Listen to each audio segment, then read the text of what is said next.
Hello, my name is Brittany McBride. In case of emergency, will you be prepared? Everyone should be trained in the basic techniques of splinting or immobilizing an extremity for emergency purposes.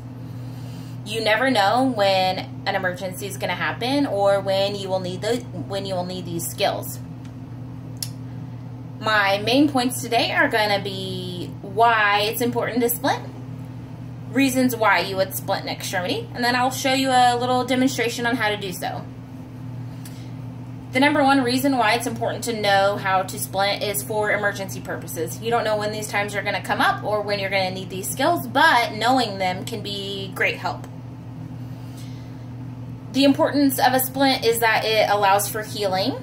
It supports the bone if you have a fracture or something. It supports that fracture, which also relieves pain.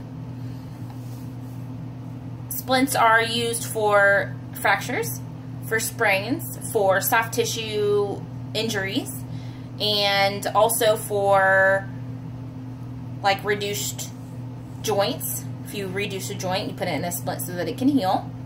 Now that we've talked about why it's important to know how to splint, now we can go on to our demonstration.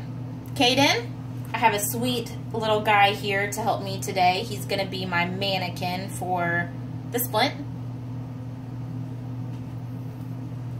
Okay, so the first thing that you need to do whenever you want to apply a splint is this is just soft roll. It's like padding. Let me see your hand.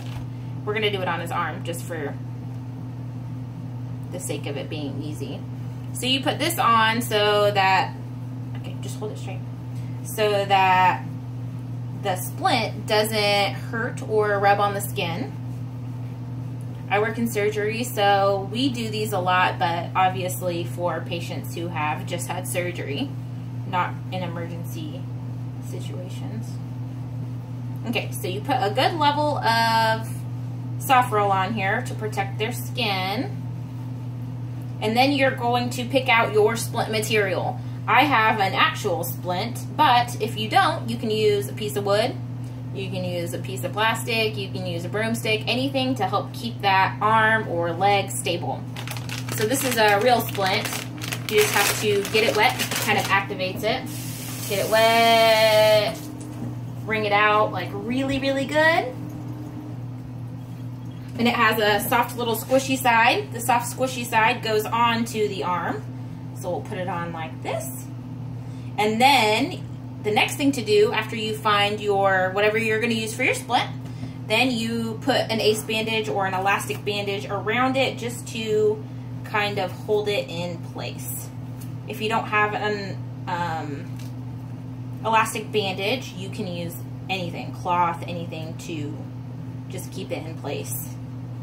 My little guy here just recently gashed his knee open, had to have surgery, all of that stuff, and they had to kind of makeshift a dressing for him because it was an emergency situation.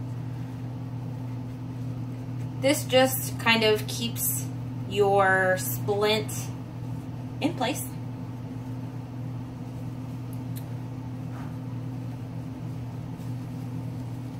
So, everyone should be educated in the processes of properly splinting or immobilizing an extremity.